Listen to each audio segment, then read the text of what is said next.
And he said, I've got a business, it's your kind of business, and I want to sell it. Here's the reasons.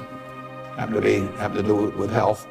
And although I don't pay much attention to the reasons, and he said, it's the leading company by far in the custom picture frame business.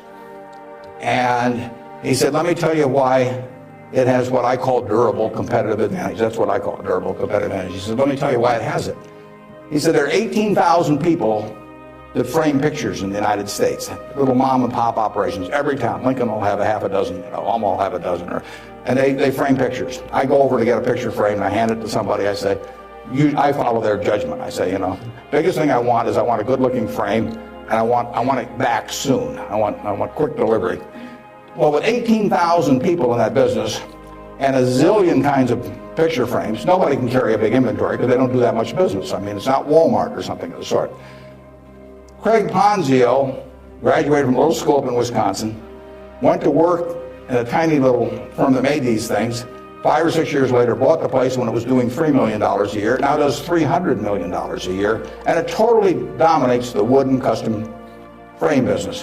Why does it dominate it? It dominates it because it calls on these 18,000 people. It has a sales force calling on them 6 or 8 times a year, and it has 22 plants around the country that can get the frame that the custom framer orders. 85% of the time, if they order it by 5 o'clock today, they'll have it by 3 o'clock tomorrow afternoon. Now, think of that coverage. That's what the customer wants. They don't care whether they pay $83 or $88 to get the thing framed. You've got something you want done, and you want it done fast, and that little custom framer, those 18,000 people, they want happy customers, and that means speed of delivery and certainty and all that. You couldn't build a distribution system to compete with us. I mean, just think of trying to build a distribution system starting from scratch that would take that business away from us. It can't be done. Well, Craig explained that to me in about 15 minutes. I'd never thought about the custom frame business, but I'd framed pictures or had people frame them for me, and I understood the power of that. That was a Monday. I said, I think we can make a deal. So he came on Wednesday. He came at 9 o'clock and he left at 10 o'clock. We've had a deal. I've never seen him since. He got the money promptly thereafter. He wasn't going to come to the annual meeting last year, but his wife was sick. He'll probably come this year. He's a good guy. And no one can knock us off in that business. Every time I buy a business, I say to myself, if I had $1 billion and I wanted to go in and compete with these guys, could I knock them off? If you gave me $1 billion and you told me to dislodge Snickers as the #1 candy bar in the country, I don't know how to do it. If you tell me I got $1 billion and I got to make it, or $5 billion, and I got to make it so that Wrigley's, Spearmint, Double Mint, Juicy Fruit, all of those get knocked off the top-selling gum list, I can't do it. Now, if you give me $1 billion and tell me to knock off all the ladies' apparel shops in Lincoln, I'll make mincemeat of them very fast. I mean, I have a very good business myself, but I can destroy them. And the real test is, can some idiot with a lot of money destroy the business you've got if he decides to compete with you?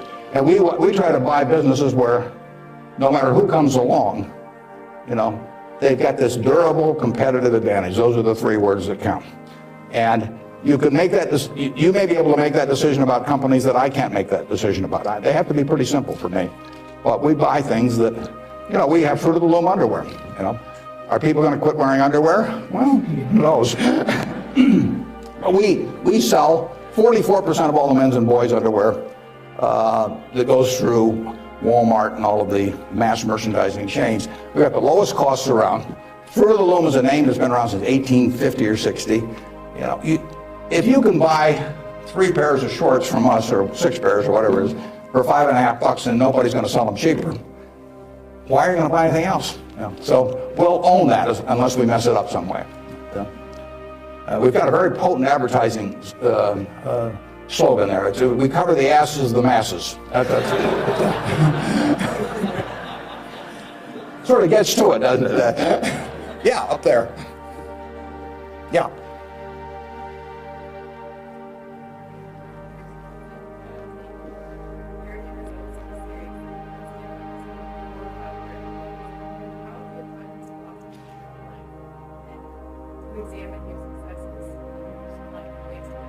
Could you repeat that just a little louder? I think I got most of it, but try me again. says, do not take good results too seriously. Yeah. Instead, focus on short-time activities.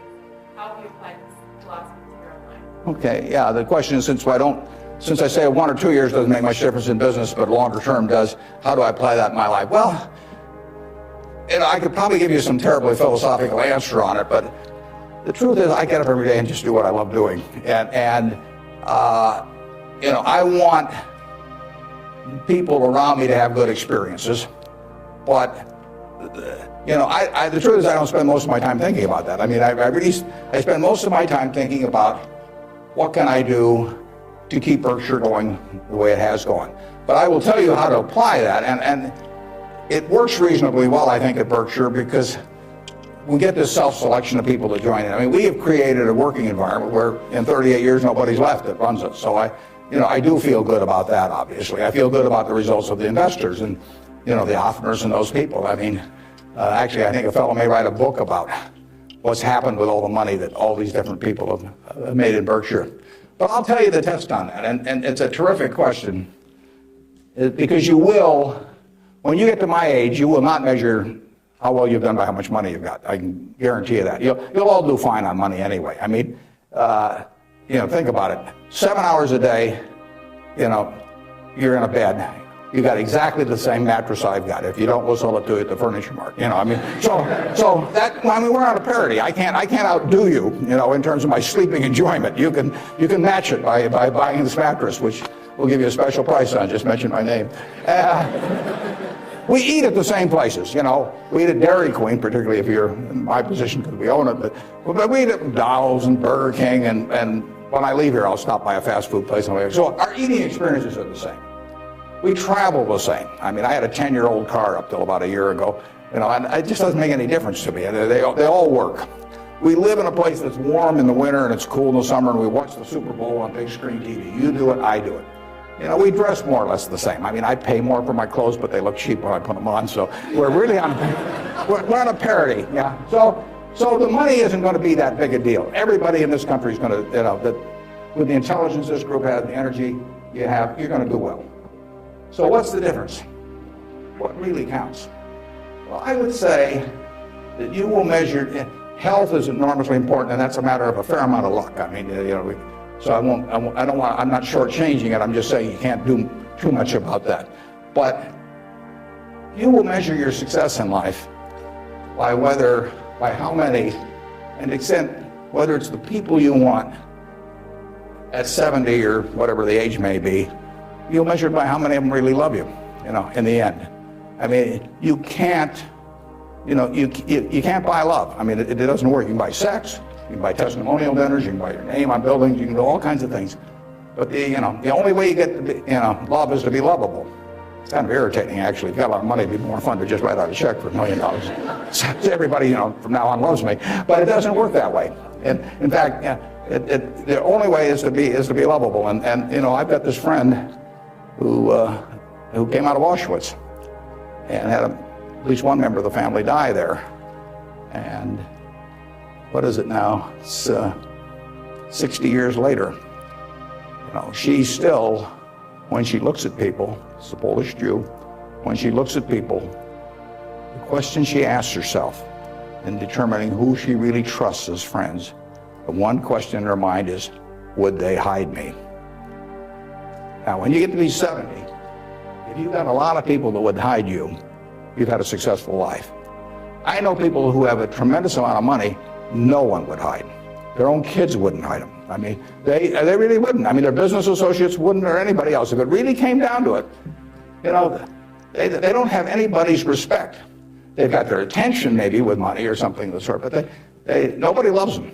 And my friend Tom Murphy at Cap Cities TV, I mean, dozens of people would hide Murph. All kinds of people would hide my wife. Ben Graham, a lot of people would have. My dad would have had a number. And then, like I say, that I can tell you people that everybody may pay homage to them, and the kids may put up with them and hope they don't change their will or something. But the truth is that nobody would hide them. And if you've got a lot of people that would hide you when you get to be 70, you will have had a very successful life. Okay, right in front. Throughout your life, what are some of your personal and career goals that you've set for yourself, and which ones have you accomplished, and which ones are you still going after? Yeah, just in terms of personal goals or Just goals that you've set for your life that you've accomplished. yeah, well, I would, the truth is the main goal I've had has been at Berkshire. I mean, it might be more admirable to say that I was feeding the poor or something someplace in India, but it isn't true. I mean, it's been the focus of my life most of the time. The money will be, I think, used for very good purposes later on. I don't use any real amount of it myself, but actually somebody else was going to do most of that, and I picked good people to do it. But I've got 3 kids of which I'm enormously proud, and they like each other. They get, they do things together. They work, the family unit works extremely well. But my wife gets 99.9% of the credit for that. I mean, if you didn't turn out well under her, there's something really wrong with you. It's a life that's a lot of fun, but I do what I enjoy doing. I play lots of bridge on the internet because I like to do that more than anything else. I used to do way more reading. I do a lot of reading, but I used to just read all the time. Now I spend 12 hours a week on the internet playing bridge, and it's great. I will talk to the Microsoft Summit here in about a month, and I tell this group, and there's all these high-powered internet types, and I tell them, look, you guys are all failures because here I am, got all kinds of money. I've been fooling around with the internet now for 10 or 12 years. I spend 12 or 14 hours a week on it, mostly bridge, but I do, the Google searches, and if I'm writing a talk, I look up all kinds of information on it. I read the New York Times, the Wall Street Journal, 10 o'clock the night before, and all these things. And you guys are getting exactly $120 a year out of me. I mean, that is a failure. They have not figured out how to get any money out of me. And I gave this talk last year, and this year I'm going to go back there and say, you've made no progress at all. It's $120 last year, it's $120 this year, and in between I've had 600 hours of enjoyment and learned all kinds of things. So I do enjoy, that. I enjoy that more than anyone. Now, when I was young, I thought I had a lot of money. I'd own a professional sports team, and I play golf all the time. Maybe have my own private golf course, and all kinds of things. Just doesn't mean anything to me. I have something where 365 days a year, everything is good. I work around terrific people. One of them's here today that came with me, that drove me down. And I mean, I get to select the people I work with. That's a huge, huge luxury. I mean, literally, just think of if you had to work for a boss you couldn't stand, or work around people that cause your stomach to churn. It'd be miserable. So the ultimate luxury really is doing something every day that you love doing with people that you love doing it with. And I've got that, by accident to some extent. I say if you take on a job just to make a lot of money and it causes your stomach to churn, and you go home at night and kick the dog and all that sort of thing, that's a little bit like marrying for money. It's probably a bad idea under any circumstances. But if you're already rich, it's crazy, right? I mean, if I marry for money, I would have my head examined. And what's it going to do? And so it is, and we're lucky in this country. I mean, we won what I call the ovarian lottery when we were born in this country. It was 4 times or likely you would have been born in China, just about as likely you've been born in Bangladesh. You're born in the greatest society in the world, so make the most of it and have a good time. Let's see, who's had, okay, up there. You 2 guys are next to each other, you can fight it out. Whether it be professionally or personally, kept you and your business in Omaha for the state of Nebraska? Well, that's a good question. Why do I stay in Omaha? Well, I love it. And, my grandfather went to Central High, my dad went there, my wife went there, my kids went there, and now my grandchildren are there. My grandchildren say they have the same teacher that my grandfather had. But there's continuity, there's friends, there's all kinds of things. I mean, there's no disadvantage to being in Omaha. I mean, I like New York when I'm there. I've got a house in California, and I get around some, but I can't imagine anything better. I mean, Here is a key point from Warren Buffett. Warren Buffett's business philosophy centers on the importance of long-term thinking, ethical behavior, and creating lasting value. He believes in building businesses with durable competitive advantages, which means acquiring companies that dominate their industries in ways that are difficult for competitors to replicate. For example, Buffett described how a custom picture frame business, which he purchased, thrived due to its extensive distribution system that ensured quick delivery. This kind of advantage makes it nearly impossible for competitors to disrupt their market position, exemplifying Buffett's strategic investment approach. Buffett's approach to management emphasizes integrity and passion for the business. He seeks leaders who love their work and are committed to their company's success more than personal financial gain. This ensures that the businesses Berkshire acquires continue to be run by individuals who are deeply invested in their long-term success. Buffett shared stories of business owners who, despite having lucrative offers from others, chose to sell to Berkshire because they trusted him to preserve their company's culture and values. This trust is a cornerstone of Buffett's relationships with the companies he acquires. Philanthropy is a significant part of Buffett's legacy. He plans to allocate most of his wealth to the Buffett Foundation, which will focus on important but underfunded causes. Buffett admires historical philanthropists like Rockefeller, who supported black colleges when they had no other funding sources. He believes that effective philanthropy should tackle issues that lack natural constituencies, ensuring that his contributions have a meaningful impact.